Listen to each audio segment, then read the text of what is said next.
Pablo a los Corintios, capítulo 2, versículo 5. Amén. Vamos a leerlo todos juntos. ¿Ya lo tiene? ¿Ya lo tienen? La palabra de Dios dice: para que vuestra fe no esté fundada en la sabiduría de los hombres. No escuché a nadie. A ver, otra vez.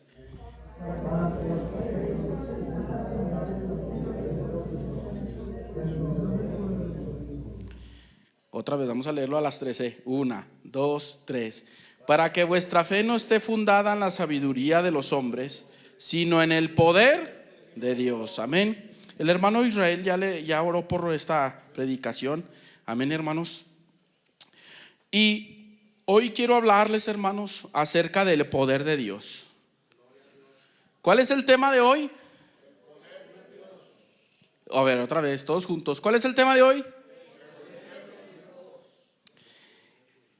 Pablo, colaborador de Cristo y apóstol a los gentiles, en su segundo viaje misionero llega a Corinto y establece una iglesia en la ciudad cosmopolita, una ciudad próspera económicamente, situada estratégicamente con acceso a dos de los mares más transitados del mundo antiguo. Y eso lo hacía una nación poderosa económicamente. Pero eso también la hacía una ciudad libertina e idólatra y llena de fábulas y filosofías humanas de vana sabiduría. Es por eso que Pablo no llega predicando lo que ellos querían escuchar ni a popularizar su discurso. Pablo no llegó a Corinto predicando su sabiduría ni sus enseñanzas ni a popularizar su discurso como se hacía en esos tiempos. Recordemos que Corinto era una ciudad griega poderosa económicamente, situada estratégicamente. Y hermanos, los teólogos dicen que la diosa central de Corinto era Atenas y que había 15 prostitutas al servicio del templo. Era una ciudad tremenda, terrible. Era una ciudad terrible. Y Pablo, hermanos, no llega a ajustar su discurso ni su predicación a lo que ellos querían escuchar, sino que el propósito de Pablo en Corinto era dar a conocer a Cristo y a este crucificado. Y eso no podría lograrlo sin la demostración del Espíritu y de poder en su vida. Pablo tiene el gran desafío de predicarle a una generación idólatra. Pablo tiene el gran desafío de predicarle a una generación idólatra, libertina y soberbia. Y el apóstol tiene bien claro el fin de esta labor apostólica en la iglesia de Corinto. Pablo se enfrentaba a una generación idólatra, libertina y soberbia. Ay. Pablo se estaba encontrando con algo tremendo, con algo duro. Hermanos, y en esta tarde quiero proponerles que a pesar de todo el conocimiento adquirido, los avances científicos, la inteligencia artificial y la decadencia moral, debemos fundar nuestra fe en el poder de Dios. A pesar, hermanos, del conocimiento adquirido, los avances científicos, la inteligencia artificial, vivimos en la era de la inteligencia artificial y la, hermanos, decadencia moral, debemos fundamentar o fundar nuestra fe en el poder de Dios. ¿Cuántos dicen amén? Y hermanos, para fundar nuestra fe en el poder de Dios debemos considerar estos dos aspectos. El primer aspecto a considerar es el evangelio de Cristo. Amados hermanos, el mundo cada vez más va en declive. Hay guerras, decadencia moral, avances científicos, ideologías, filosofías, falsas doctrinas y un sinfín de cosas, hermanos, que en décadas pasadas no se veían. Pero el evangelio de Cristo no ha mutado ni cambiado ni se ha adaptado a este razonamiento humano decadente, porque el evangelio es poder de Dios. A pesar del cambio y los avances científicos y la decadencia moral y la era, hermanos, de la inteligencia artificial, el mensaje del evangelio sigue siendo el mismo y no ha cambiado. ¿Cuántos dicen amén? En el capítulo 2, Pablo hace una afirmación intencional y pastoral de toda su labor al predicar el evangelio a los corintios, diciéndoles: para que vuestra fe no esté fundada en la sabiduría de los hombres, sino en el poder de Dios.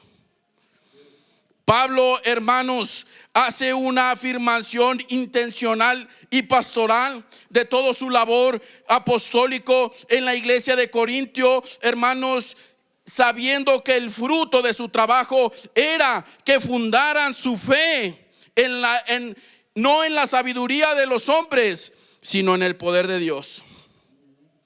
El apóstol sabía, hermanos, el apóstol sabía que no predicar ni enseñar con palabras persuasivas de humana sabiduría, ni con excelencias de palabras, sino con demostración del Espíritu y poder, tendrían como fin que sus oyentes fundaran su fe en el poder de Dios.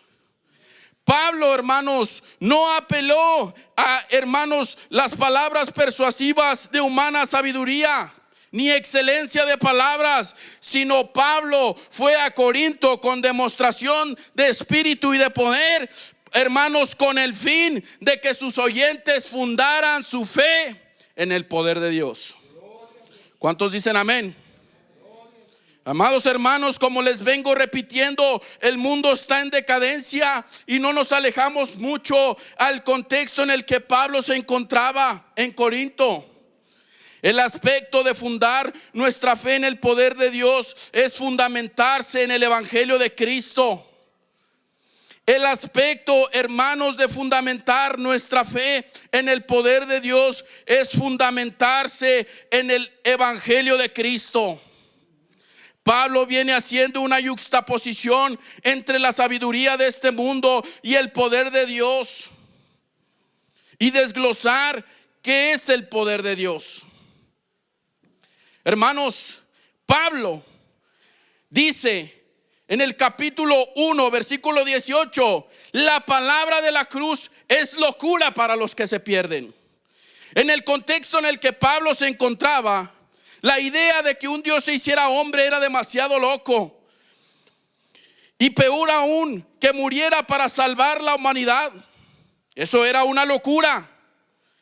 El hombre era inferior, hermanos, en la mente y en la filosofía y en la idea griega. El hombre era inferior a las deidades y no merecían redención.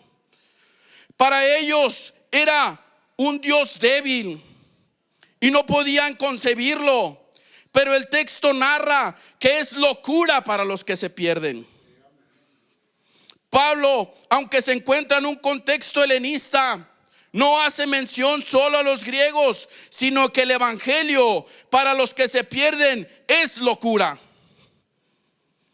Hermanos, el apóstol Pablo hace una mención de que la palabra de la cruz es locura para los que se pierden. ¿Cuántos dicen amén? Ellos no podían concebir la idea de un Dios que se hiciera hombre y tomara forma de hombre, hermanos, y aún así muriera por nuestros pecados y resucitar. Eso lo convertía en un Dios débil, en un Dios fuera de su razón. Y eso, hermanos, lo hace, hermanos, que se queden como que esto es una locura. ¿Cuántos dicen amén? Hermanos, Pablo, aunque se encuentra en el contexto helenista, no hace mención solo a los griegos, sino que el evangelio es locura para los que se pierden. Todo aquel que ha repudiado el evangelio, ha hecho caso omiso del mensaje de la cruz, está enloquecido. Todo aquel, hermanos, que ha repudiado el mensaje del evangelio y ha hecho caso omiso, es la persona que tiene el evangelio como una locura. Cuando, hermanos, hacemos caso omiso del mensaje de la cruz, está enloquecido. En el griego, hermanos, la palabra usada para locura es moria, que significa estúpido o insensato. Para los que se pierden, la palabra de la cruz es algo insensato, es una estupidez, es una locura, según el griego. Hermanos, cuando Moisés iba al faraón a dar un mensaje de parte de Dios, este mensaje endurecía el corazón del rey de Egipto.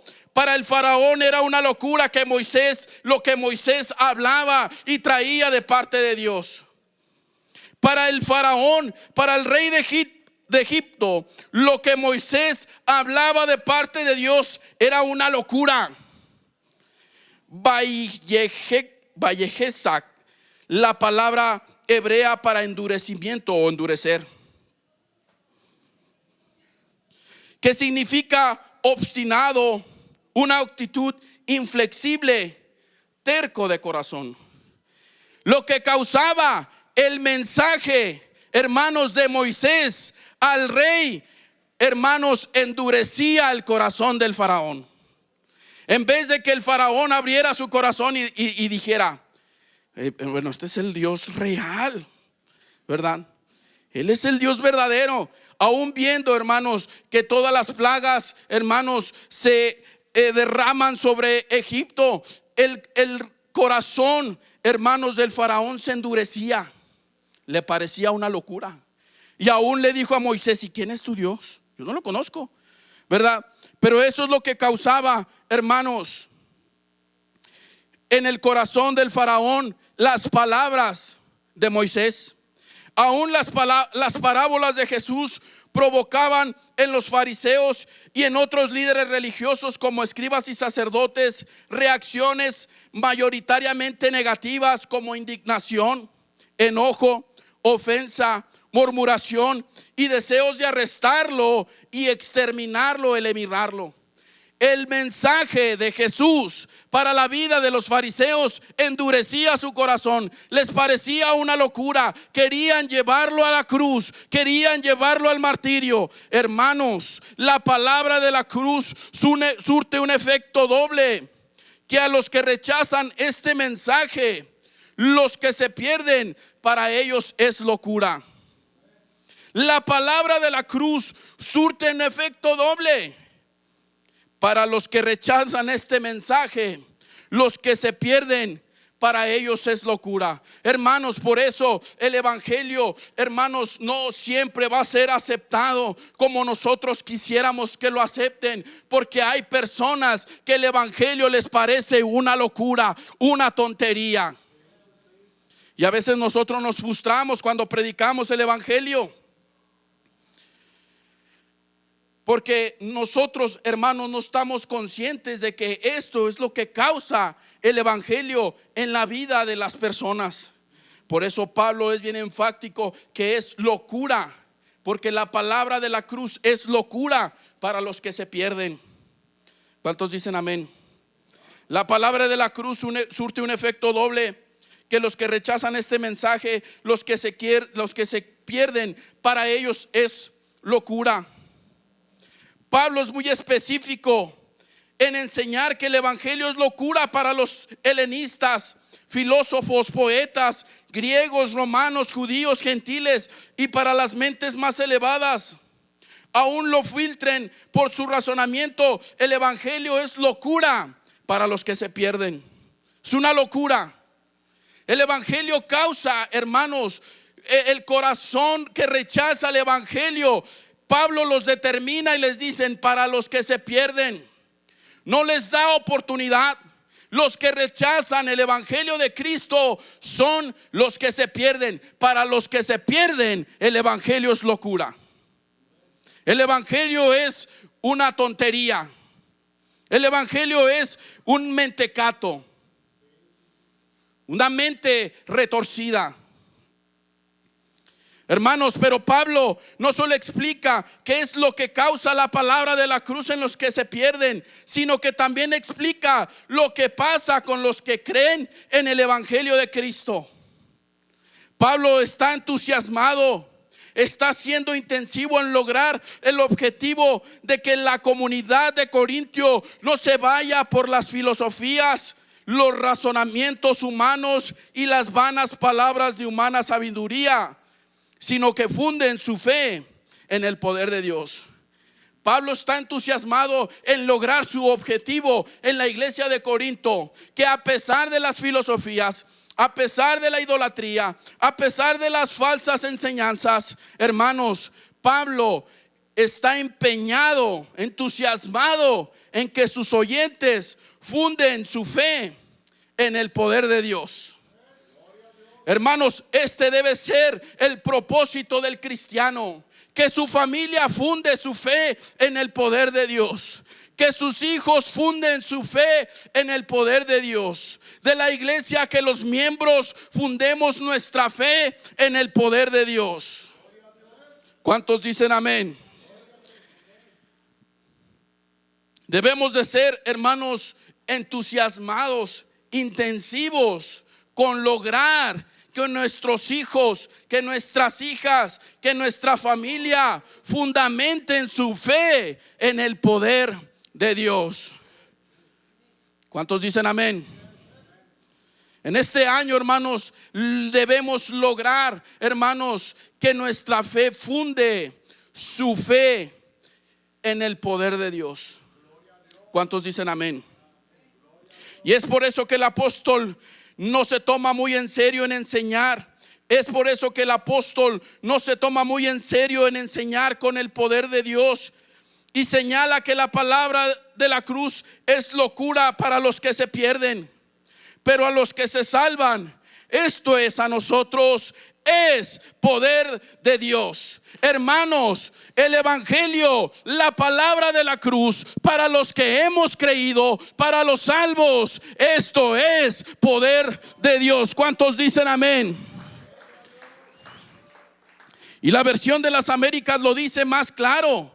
Para nosotros los salvos, el evangelio es poder de Dios. Hermanos, no hay otra cosa más donde podamos fundamentar nuestra fe, si no es a través del poder de Dios. Y este poder de Dios se manifiesta a través del evangelio. ¿Cuántos dicen amén? Amados hermanos, el evangelio puede causar necedad, locura y endurecimiento a aquellos que se pierden, pero para nosotros, los que creímos, los salvos, es totalmente diferente. La palabra de la cruz es poder de Dios. ¿No les llena de gozo esto, hermanos? Para nosotros, los que hemos creído, para los del mundo, hermanos, es una locura. No quieren saber del evangelio, pero para ti, para mí, el evangelio es poder de Dios. ¿Cuántos dicen amén? El apóstol Pablo escribe a los romanos en el capítulo 1, versículo 16: porque no me avergüenzo del evangelio, porque no me avergüenzo del evangelio, porque es poder de Dios para salvación a todo aquel que cree, al judío primeramente y también al griego. Pablo no hace acepción de personas. Pablo cataloga el evangelio como poder de Dios. ¿Cuántos dicen amén? Pablo no hace una distinción entre los griegos y los judíos. Pablo dice que el evangelio es poder de Dios para salvación a todo aquel que cree, al judío primeramente y después al griego. Hermanos, para nosotros, los que hemos creído, el evangelio es poder de Dios. ¿Cuántos dicen amén? Hermanos, ni la sabiduría, ni la filosofía, ni la ciencia, ni la inteligencia artificial, ni el razonamiento más elevado tiene poder. Ni la sabiduría, ni la filosofía, ni la ciencia, ni la psicología, ni la IA, hermanos, ni el psiquiatra, ni el razonamiento más elevado tiene el poder, hermanos. Solo el evangelio es poder de Dios. Esa dinamita, algo dinámico, explosivo, vivo, es el evangelio. Hermanos, el evangelio tiene vida en sí mismo. El evangelio tiene vida en sí mismo. Dunamis, dinamita, algo vivo, algo que genera poder, algo, hermanos, explosivo, que se expande. Bueno, hermanos, la ciencia, ni la filosofía, ni el criterio más elevado tienen poder, sino el evangelio es poder de Dios. ¿Cuántos dicen amén? Aún más, Dios ha enloquecido la sabiduría de este mundo, y para nosotros los salvos, la palabra de la cruz es poder de Dios. Puede darle una ofrenda de palmas al Señor. La palabra de la cruz para nosotros los que hemos sido salvos es poder de Dios. Pablo sabía que fundar la fe, cimentar la fe en el poder de Dios, era fundarla en algo vivo, real y poderoso, en el glorioso evangelio de Cristo. Es por eso que Pablo declara con tanta seguridad: y ni mi palabra ni mi predicación fueron con vanas palabras persuasivas de humana sabiduría, sino con demostración del Espíritu y de poder. Porque Pablo sabía que el evangelio que predicaba era algo vivo, era algo real, era algo poderoso. Pablo no dependía de su inteligencia.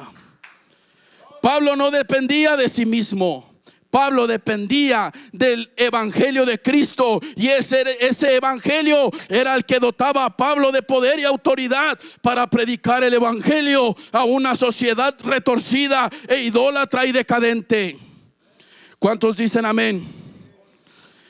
Yo no vengo, Pablo, hermanos, pudiera haber apelado a sus dones y talentos, pero Pablo dijo: yo no vengo con ustedes, a ustedes con estas palabras. Yo vengo con demostración de espíritu y de poder. ¿Cuántos dicen amén? Pablo estaba 100% seguro de que el evangelio de Cristo es poder de Dios, y que al transmitir este mensaje con demostración del Espíritu, ese mensaje contenía el poder de Dios. Cuando nosotros predicamos el evangelio, a veces nos achicopalamos y nos sentimos más chicos, pero déjame decirte que tú no tienes poder. Tú estás, hermano, incapacitado. Pero déjame decirte que es el poder del evangelio que te capacita a través del Espíritu Santo para declarar las verdades divinas a una generación perdida. ¿Cuántos dicen amén? El apóstol Pablo escribe en los Corintios, en el capítulo 1, versículo 21: pues ya que en la sabiduría de Dios el mundo no conoció a Dios mediante la sabiduría. Ellos se creían muy sabios. Ellos querían pasar todo por el filtro de la razón. Pues Pablo dice: a Dios no le plació salvar a esta generación mediante la sabiduría. Agradó a Dios salvar a los creyentes por la locura de la predicación. La locura de la predicación. Puedes darle una ofrenda de palmas al Señor. Pablo es bien específico. Yo no quiero que funden su fe, hermanos, en las vanas palabras, la vana sabiduría, sino en el poder de Dios. Y Pablo cataloga el evangelio de Cristo como poder de Dios. ¿Cuántos dicen amén? Este mundo está colapsado. El evangelio, al igual que en los tiempos de Pablo, sigue siendo locura para los que se pierden. Hermanos, pero habemos un grupo de personas que hemos sido salvos por gracia, y ese evangelio para nosotros es poder de Dios. Hermanos, habemos un grupo de personas que hemos sido escogidos por gracia. ¿Cuántos dicen amén? ¿Cuántos son escogidos por gracia? ¿Cuántos son escogidos por gracia? A ver, levante su mano. ¿Cuántos son escogidos por gracia? Bueno, para usted y para mí el evangelio es poder de Dios. Hermanos, este poder de Dios en este poder de Dios debemos fundar también nuestra fe y proclamar este glorioso de Cristo, que Cristo salva, Cristo sana, Cristo bautiza con su Espíritu Santo y Cristo viene. ¿Cuántos dicen amén? El evangelio es poder de Dios. El apóstol Pablo pudo habernos dicho que fundáramos nuestra fe en nuestra estabilidad económica. El apóstol Pablo pudo habernos dicho que fundáramos nuestra fe en nuestra estabilidad emocional, que fundáramos nuestra fe en nuestro razonamiento y en nuestra sabiduría. Pero sin embargo, Pablo pone una roca inconmovible, el poder de Dios, donde nuestra fe debe estar fundada. ¿Cuántos dicen amén? Hermanos, otro aspecto, hermanos, de fundamentar nuestra fe en el poder de Dios es en Cristo. ¿Cuántos dicen amén? No solo el evangelio ha sido vituperado, menospreciado y vilipendiado, también la persona de nuestro Señor Jesucristo. Amados hermanos, debemos entender que como cristianos vamos en contracorriente, y teniendo una cosmovisión cristiana y la fe en el evangelio de Cristo, es imposible encajar en esta sociedad. Teniendo una cosmovisión cristiana, una fe puesta en Cristo, es imposible encajar en esta sociedad. Hay muchas iglesias que se han dedicado a encajar a esta sociedad, cambiando sus doctrinas y sus principios bíblicos. Pero Cristo no nos mandó, hermanos, a establecernos en esta sociedad. Somos y vamos contracorriente. Hermanos, no hemos sido llamados a encajar a una sociedad, hemos sido llamados a formar parte del pueblo de Dios, una iglesia invisible de todo pueblo, lengua y nación. Desde el siglo primero hasta ahora, la iglesia ha permanecido fiel y no ha cambiado sus principios. ¿Cuántos dicen amén? Esto mismo pasaba con Pablo. Él sabía de sociología, de idiomas y ciencia, de filosofía y de cultura. Pablo sabía de poesías y de deportes, y aún apeló a su ciudadanía romana. Pablo decía: yo soy romano. Eso le daba un plus a Pablo. Eso le daba un plus a Pablo. Y aún Pablo apeló a su ciudadanía romana. Sin embargo, Pablo no quiso depender de su sabiduría, pues me propuse no saber entre vosotras cosa alguna, sino a Jesucristo y a este crucificado. Hermanos, ¿qué es el centro de nuestra vida? ¿Qué es el centro de nuestra familia? ¿Cuál es el centro de nuestra mente? ¿Cuál es el centro, hermanos, de lo que estudiamos y aprendemos? Para Pablo era Cristo. Y Pablo no se propuso a saber cosa alguna, sino a Jesucristo y a este crucificado. Pablo tenía claro quién era Cristo para él, y que fundar la fe en el poder de Dios implicaba fundar su fe en Cristo. Pablo sabía, hermanos, quién era Cristo, y tenía claro quién era Cristo para él, y que fundar la fe en el poder de Dios implicaba fundar la fe en Cristo. No podemos fundar nuestra fe, hermanos, en un sistema, ni en una denominación, ni en una predicación, ni en un predicador, ni en un hermano superintendente. Nuestra fe debe estar fundada en el poder de Dios. ¿Cuántos dicen amén?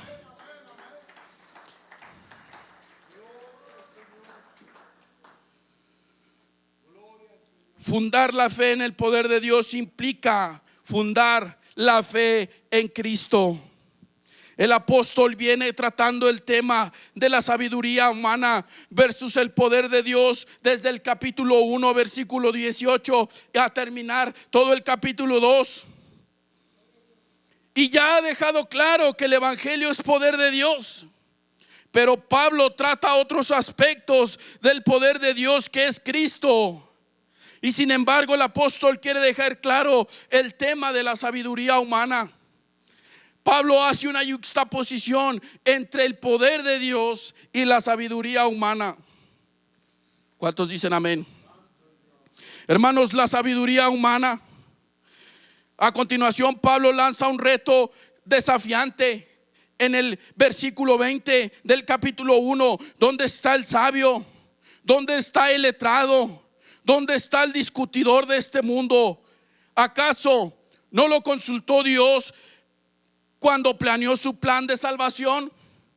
¿Podrían jamás ellos haber ideado tal plan de redención si hubieran sido dejados a su propia sabiduría? ¿Pueden levantarse para refutar nada de lo que Dios haya jamás dicho? La respuesta es un rotundo no. Dios no ha convertido la sabiduría del mundo. Dios ha convertido la sabiduría del mundo en necedad. Dios ha convertido la sabiduría del mundo en necedad. Pablo está buscando a alguien. A ver, dígame, ¿dónde está el disputador de este siglo? ¿Dónde está el escriba? ¿Dónde está el fariseo? Hermanos, nadie de ellos entiende cuál es el plan de Dios. La respuesta es un rotundo no. Dios ha convertido la sabiduría de este mundo en necedad. Dios en su sabiduría estableció que los hombres no pudieran venir a Él mediante la sabiduría humana. Dios estableció, hermanos, que nadie pudiera venir a Él mediante la sabiduría humana. Hermanos, podemos tener cuadros colgados en nuestra pared, títulos. Podremos tener, hermanos, nuestras carreras hechas, pero eso no convierte a nadie apto para venir a los pies de Cristo. Podrás tener una maestría, podrás tener un doctorado y me lo puedes restregar en la cara si tú quieres, pero eso no te capacita para venir a los pies de Cristo. Podrás, hermano, ser el mejor teólogo, tener la mejor exégesis, hacer la mejor hermenéutica, y no estoy en contra, hermanos, de las herramientas teológicas, pero eso, hermanos, no te capacita para venir a los pies de Cristo. ¿Cuántos dicen amén? Eso exaltaría al hombre. Por eso Dios decidió salvar a pecadores indefensos que no podrían salvarse a sí mismos mediante la predicación de un mensaje tan simple que si los sabios mundanos lo descartaron como algo absurdo, hermanos, el evangelio es poder de Dios para salvación a todo aquel que cree. ¿Cuántos dicen amén? Esta sabiduría, hermanos, no te capacita para, hermanos, ver la hermosura de Cristo. Hermanos, aún Santiago define esta sabiduría de una manera terrible, porque esta sabiduría no es la que desciende de lo alto, sino terrenal, animal y diabólica. Fíjense cómo Santiago define la sabiduría de este mundo, porque esta sabiduría no es la que desciende de lo alto, sino terrenal, animal y diabólica. Hermanos, no estoy en contra de estudiar, no estoy en contra de que haga una carrera. En la década de los 80s, 60s a 80s, muchos dejaron de hacer sus labores, hermanos, con este pensamiento. Pero no, hermanos, debemos estudiar, debemos prepararnos, pero siendo conscientes que solamente una preparación para el diario vivir, que esa preparación no me capacita para venir a los pies de Cristo. ¿Cuántos dicen amén? Santiago dice que esta sabiduría, hermanos, que no desciende de lo alto, sino terrenal, animal y diabólica. La sabiduría egocéntrica se consume en la abominación personal y no proviene de Dios. Terrenal, animal y diabólica. Una descripción de la sabiduría del hombre como limitada a la tierra. 2, caracterizada por un corazón no santificado.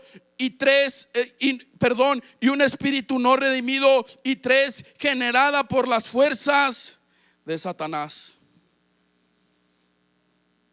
Hermanos, a veces al legalismo le llamamos sabiduría. A veces a nuestras imposiciones le llamamos sabiduría.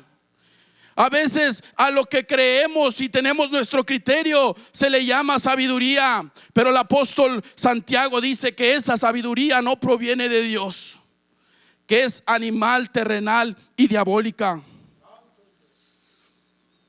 Pero es contundente al decir que la sabiduría de este mundo estaba enloquecida, y fue Dios quien la enloqueció, hermanos, quien la entregó a la demencia.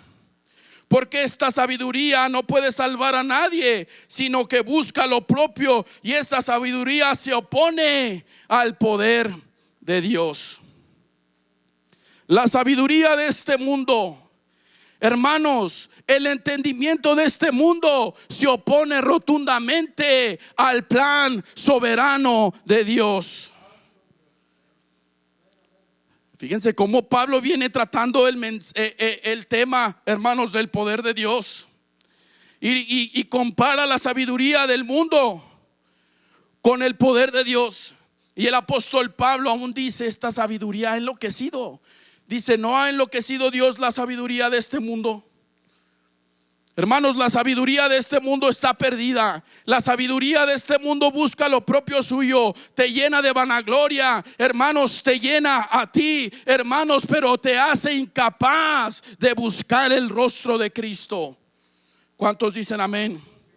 Es preferible una fe genuina, hermanos, no ignorante, porque no somos ignorantes, pero una fe construida, hermanos, una fe fundada en el poder de Dios. ¿Cuántos dicen amén? Hermanos, es tremendo lo que Pablo viene haciendo. Pablo también tiene que lidiar con dos grupos específicos de personas. En esta misma secuencia, Pablo viene lidiando con los escépticos del evangelio de Cristo, también con la soberbia de este siglo, y por último, personas prejuiciosas como los judíos y los griegos. Se oponían, este tipo de personas se oponían al poder de Dios. Se oponían al poder de Dios. Los prejuicios siempre han existido. Siempre tratan de sacar lo más conveniente de las cosas. Bueno, así pensaba este tipo de personas. En primer lugar, Pablo nombra a los judíos pidiendo señales. Esto no es nuevo. Desde el mar abierto en el desierto hasta la nube de día, la columna de fuego por las noches, el pueblo judío estaba habituado a las señales, y eso querían ver en el evangelio de Cristo. Los judíos querían seguir, hermanos, mirando esas señales físicas con sus ojos en el evangelio de Cristo. Hermanos, la seguridad y el fundamento de su fe no estaba en el mensaje predicado por Pablo, sino en las señales que pudieran ver. La seguridad y el fundamento de su fe de estos judíos no estaba en el mensaje predicado por Pablo, sino en las señales que pudieran ver.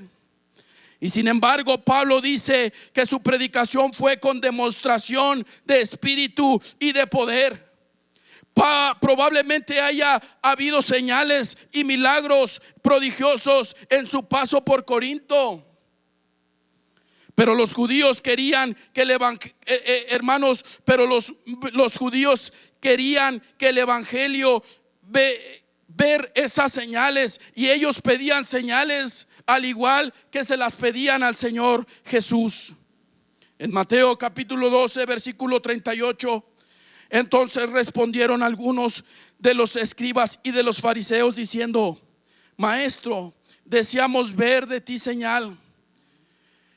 El corazón, hermanos, de los fariseos y de los escribas estaban deseosos de ver señal en el ministerio de Cristo.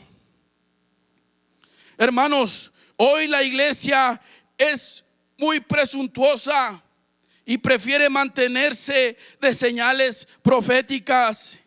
Y si bien el Señor dijo que las señales seguirán a los que creen el glorioso evangelio de Cristo, no se sigue que el evangelio se vale de señales para garantizar el mensaje fiel. Pablo tenía que lidiar con la sabiduría de este mundo. Pablo tenía que lidiar con un pensamiento judío de las señales tangibles como las veían en el desierto. Pero el evangelio no se vale de señales para garantizar su mensaje. El mensaje del evangelio es poder de Dios. Es poder de Dios. ¿Cuántos dicen amén? Eso era un mero capricho de los judíos. También los griegos, mientras unos pedían señales, otro grupo al cual Pablo identifica como griegos, estos buscaban sabiduría. Se sentían, hermanos, interesados en los razonamientos humanos, en los argumentos y en la lógica. Los gentiles querían pruebas medidas por la razón humana a través de ideas que pudieran articular, discutir y someter a debate. Ellos querían, hermanos, con su intelecto entender a Cristo. Aunque Dios nos ha dado una razón, y es por la razón que nosotros creemos en el evangelio, hay cosas que nuestra razón no pueden entender, como el sacrificio de Cristo. ¿Cuántos dicen amén? Ellos querían someter, hermanos, las ideas, discutirlas y someterlas a debate. Como los filósofos atenienses no eran sinceros ni les interesaba la verdad divina, sino que solo les apetecía argumentar sobre alguna novedad intelectual. El griego creía que la cúspide del entendimiento y de la lógica era la razón, y que todo tenía que encajar en la razón. Pablo, hermanos, lo lleva a otro nivel. De hecho, el judío pretendía tener la verdad absoluta. En cambio, el griego era investigador y especulador. Qué tremendo Pablo, cómo se tenía, hermanos, que enfrentar a este tipo de personas. Imagínense lidiar con una persona que pretende y creía tener la verdad absoluta como un judío, que quería ver las señales, y, hermanos, dialogar con un griego que se creía lo más alto de la cúspide en la razón humana. Pablo tenía, hermanos, un carácter, hermanos, tremendo. Sin embargo, no vemos a Pablo perdiendo el control en sus escritos. No vemos a Pablo, hermanos, perdiendo el control ni la cabeza con los judíos ni los griegos. El apóstol Pablo va más allá de estos prejuicios y no les da respuesta a sus argumentos. Tremendo Pablo. No les da, hermanos, respuesta a sus argumentos, sino más bien solo les hace saber lo que Cristo es para ellos. Amados hermanos, Pablo es incisivo en cumplir su objetivo de fundar nuestra fe en el poder de Dios. Pablo es incisivo. Pablo es, hermano, como cuchillito de palo, en fundar nuestra fe en el poder de Dios. Si bien hay quienes procuran la sabiduría y otros procuran las señales, Pablo quita esos prejuicios y lo lleva a otro nivel: el poder de Dios. Mientras unos querían señales y otros querían sabiduría, Pablo lo lleva a un lugar superlativo llamado el poder de Dios. Pablo no se puso a discutir con los griegos ni con los judíos. Pablo lo lleva al poder de Dios. ¿Cuántos dicen amén? Es muy interesante ver cómo Pablo explica qué es el poder de Dios. Y lo que podemos ver en el verso 18, Pablo dice que la palabra de la cruz es poder de Dios. Pero llegando al versículo 24, Pablo ahora dice que Cristo es poder de Dios y sabiduría de Dios. Al llegar al versículo 24 del capítulo 1, Pablo dice: no solo el evangelio es poder de Dios, Cristo, poder de Dios y sabiduría de Dios. Amados hermanos, el apóstol Pablo viene lidiando con dos líneas de pensamientos: los griegos, que pretenden lidiar con todo por medio de la sabiduría, y los judíos, que por su contexto pedían señales esplendorosas que les fueron dadas en el desierto. Pero Pablo no da satisfacción a esos deseos. Pablo no le daba satisfacción a esos deseos. Decía: predicamos a Cristo crucificado. Como alguien ha dicho, no era un judío amante de las señales, ni un griego amante de la sabiduría, sino un cristiano amante del Salvador.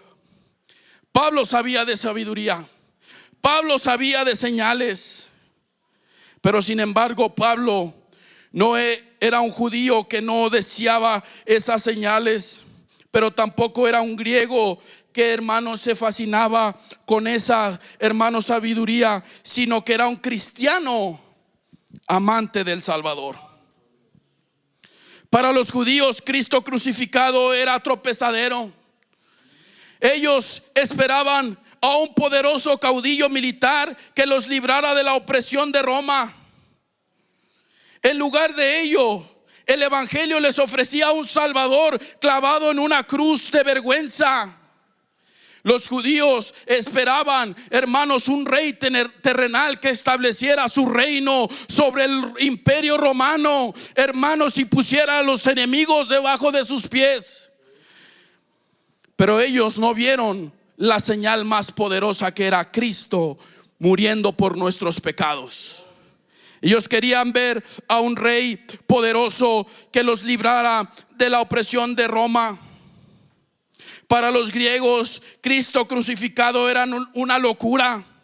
No podían comprender cómo alguien que había muerto con tal aparente debilidad e impotencia podría jamás resolver sus problemas. Hermanos, para los griegos, un Dios que se hacía carne era demasiadamente débil. Por eso es que Pablo a los griegos los cataloga como que el Cristo es, hermanos, locura para los griegos. Hermanos, pero el pasaje, hermanos, allí no termina. El apóstol Pablo dice en 1 Corintios 1:24: mas para los llamados, así judíos como griegos, Cristo es poder de Dios y sabiduría de Dios. Hermanos, mas para los llamados judíos, así como griegos, Cristo poder de Dios y sabiduría de Dios. Esto no lo llena de gozo, hermanos. Yo explotaría de alabanza ahí. Hermanos, para nosotros los que hemos creído, sean judíos, griegos, gentiles, Cristo poder de Dios y sabiduría de Dios. ¿Cuántos dicen amén? Amados hermanos, Pablo realmente quería que nuestra fe estuviera fundada en el poder de Dios. Pablo realmente quería que nuestra fe estuviera fundada en el poder de Dios. Y déjame decirte que si tú has sido llamado, escogido, para ti y para mí Cristo no es locura ni piedra de tropiezo. Para nosotros Cristo, poder de Dios y sabiduría de Dios. Aún para el mundo, para este sistema, Cristo es una locura. Y para los judíos, Cristo es una piedra de tropiezo hasta hoy en día. Pero para los llamados, sean judío o sea griego, esclavo o libre, pobre o rico, Cristo, poder de Dios y sabiduría de Dios. Hermanos, Cristo para nosotros es poder de Dios y sabiduría de Dios. Este mundo, hermanos, está a punto de colapsar. Hermanos, este mundo está a punto, hermanos, de estallar. Y aún el mundo sigue confiando en la ciencia, en su criterio, en su razonamiento, cuando Cristo es, hermanos, la sabiduría más perfecta que se ha revelado a esta humanidad. Cuando Cristo es el poder de Dios.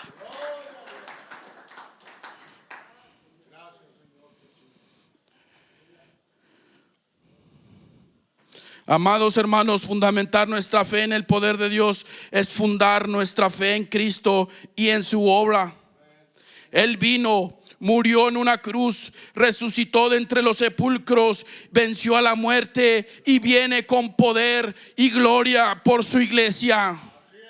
El poder de Dios y la sabiduría de Dios, no como la de este mundo que está enloquecida, no como la de este mundo, hermanos, que está retorcida, sino la plenitud de la sabiduría que es Cristo. No necesitas más, no necesitas elevar tu razonamiento, porque Cristo es, hermanos, el poder de Dios y la sabiduría de Dios.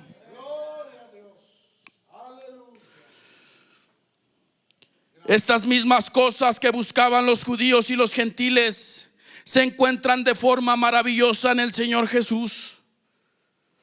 Hermanos, fíjense, esto mismo que buscaban los judíos y los griegos, hermanos, las podemos encontrar de una maravillosa manera en Cristo Jesús. Para los que oyen su llamamiento y confían en Él, así judíos como griegos, Cristo viene a ser poder de Dios y sabiduría de Dios. Alguien ha recibido un milagro de parte de Dios. Alguien ha sido transformado de parte de Dios. Alguien ha sido cambiado de parte de Dios. Déjame decirte que tú no tenías la mínima capacidad de buscar el evangelio de Cristo. Tú estabas muerto en tus delitos y pecados, pero ese evangelio, a través de la gracia previniente, se hizo efectivo en tu vida, y ese evangelio es poder de Dios. Y ahora tu fe está fundada, hermanos, no en un sistema, no, hermanos, no está fundado en el pensamiento y en el razonamiento de este siglo, sino en Cristo, poder de Dios y sabiduría de Dios. Hermanos, deja de confiar en lo que puedes lograr y hacer. Deja de esperar en ti. Deja de esperar en tus fuerzas, en tu capacidad. Deja de esperar en tu razonamiento y en tu forma de organizar las cosas en tu vida personal y en tu vida diaria. Fundamenta tu fe en el evangelio de Cristo. ¿Cuántos dicen amén? Pablo nos deja ver cuál es el propósito de su labor pastoral en la iglesia de los Corintios. Que la fe no esté fundada en la sabiduría de los hombres, sino en el poder de Dios. Amados hermanos, y los aspectos del poder de Dios son el evangelio de Cristo y Cristo Jesús, los cuales para nosotros, los llamados, tanto la persona de Cristo como su evangelio, son poder de Dios. Amados hermanos, no estoy diciendo que no nos preparemos. Usemos las herramientas que están a nuestro alrededor. Hermanos, sigamos adelante, no seamos negligentes. Pablo, hermanos, construía, hermanos, carpas. Pablo era un filósofo. Pablo era, hermanos, un letrado, sabía idiomas. Pero Pablo lo tenía por basura. Sabía que eso había ayudado a llegar a Pablo a lugares, hermanos, inimaginables. Pero Pablo no dependía de eso. Pablo dependía del poder de Dios. Hermanos, nuestra fe no debe depender de lo que sabemos o de lo que hemos estudiado o de nuestros hermanos, de nuestros títulos o de lo que hemos estudiado, sino fundamentar la fe en el poder de Dios. Debemos fundamentar la fe en el poder de Dios. ¿Quieres ver que tu familia prospere en las cosas del Señor? Fundamente tu fe en el poder de Dios. ¿Quieres ver el cambio en tu familia? Fundamenta tu fe en el poder de Dios. No de dientes para afuera, como lo solemos decir. Hermanos, nadie es perfecto. Nadie lo es. Para no decir que estamos fundados en la roca que es Cristo. Somos imperfectos. Tenemos, hermanos, nuestras cualidades humanas y nuestra naturaleza pecaminosa. Pero eso no nos hace exceptos de fundar nuestra fe en el poder de Dios. Porque fundar nuestra fe en el poder de Dios nos santifica, nos impulsa, hermanos, nos va prosperando, nos va haciendo crecer, nos va, hermanos, dando visión. Hermanos, debemos fundar nuestra fe en el poder de Dios. Si tú pides señales, déjame decirte que la señal más grande que ha venido a este mundo se llama Cristo. Si tú buscas sabiduría, déjame decirte que la sabiduría que se encarnó se llama Cristo. Con esto quiero concluir. El mundo se encuentra en una debacle tremenda. La polarización de las masas, la política, la sabiduría de este mundo puede ofrecerte una carrera, un título, sobresalir de entre las masas. Aún pueden haber iglesias que te ofrecen experiencias y señales, dejando de lado a Cristo y su evangelio. Aunque el mundo ofrece sabiduría, aunque el mundo te ofrece prosperidad, aunque el mundo te ofrece estabilidad emocional y económica, Pablo nos insiste en fundar nuestra fe en el poder de Dios. ¿Quieres ponerte de pie esta tarde? El altar está abierto, hermanos. El altar está abierto. ¿Alguien quiere venir al altar? El evangelio es locura para los que se pierden, pero para nosotros lo que hemos creído es poder de Dios y sabiduría de Dios.